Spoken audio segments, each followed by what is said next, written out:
Promo எல்லாம் போட்டாங்களே அப்படின்னு சொல்லி நமக்கு ஒரு எதிர்பார்ப்பு வந்தது. மாயா ரவீனா இவங்க பர்ஃபார்மன்ஸை பார்க்கறதுக்கு. வந்தேன் வந்தேன் மீண்டும் நானே வந்தேன். அது ஆக்சுவலாக என்னன்னா, ஒரு ஆண் போட்டியாளர் இருப்பார், 2 பெண் போட்டியாளர்கள் அந்த மாதிரி ஆடுவாங்க. அந்த படம் தானே, கமலஹாசன் படம் தான் நினைக்கிறேன். பஞ்சதந்திரமா நிறைய ஒரு படம்ப்பா. இப்போ அந்த பாட்டு பார்த்த மாதிரி இருக்குது எனக்கு. சிம்ரனோ தெரில, எனக்கு எக்ஸாக்டாக தெரில, நான் ஒரு இமேஜினேஷனில் சொல்கிறேன். வாயாடி வாயாடி ரம்யா கிருஷ்ணன் வர்சஸ் சிம்ரன் ஆடுற மாதிரி. கரெக்ட், பஞ்சதந்திரம் அந்த படத்தினுடைய பாடல்கள் தான். ஆனால் உண்மையாலே ரவீனாவுடைய பர்ஃபார்மன்ஸ் வேறு லெவலில் இருந்தது. நேற்றும் எனக்கு தெரிஞ்சு மாயாவுக்கு வந்து அந்த மஞ்சுளா டீச்சர் கேரக்டர் நல்லா பண்ணாங்கங்க.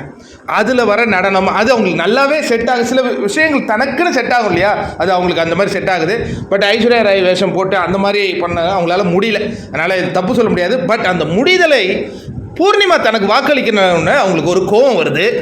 நீங்கள் சொல்லக்கூடாதுங்க சஜஷன்ஸ்லாம், ஆடியன்ஸாக இருந்து நீங்கள் சொல்லக்கூடாது, நான் ஆடுறது தான். ஏங்க நான் ஒரு சஜெஷனாக சொன்னேன் அப்படின்னா அவங்க ஏதோ ஏங்க வாங்கன்னு ஏதோ பேசிக்கிட்டு இருக்காங்களே தவிர்த்து மாயா இந்த பேட்டிலில் தோற்று விட்டார் அப்படிங்கிறது அவர் மனதளவில் பாதிக்கப்பட்டிருக்கிறார். ரவீனா கிட்ட தோத்துட்டோமே. ஏன்னா இன்னைக்கு காலையில் கூட சொன்னார் மணி கூட ஆனஸ்ட்டு, இந்த ரவீனா நாட் கூல் அப்படின்னு நிக்சன்ட்ட சொல்லி கொண்டிருந்த அந்த காட்சிகள் நம்மளுடைய மனதில் வந்து செல்கிறது. எனவே மாயா இப்போ தோற்றுருக்காங்க. இப்போ மிட் நைட் எவிக்ஷன் யாருன்னு தானே எனக்கு தகவல் கிடச்சிருச்சே, சாலிடாக இன்னொரு அடுத்த வீடியோவில்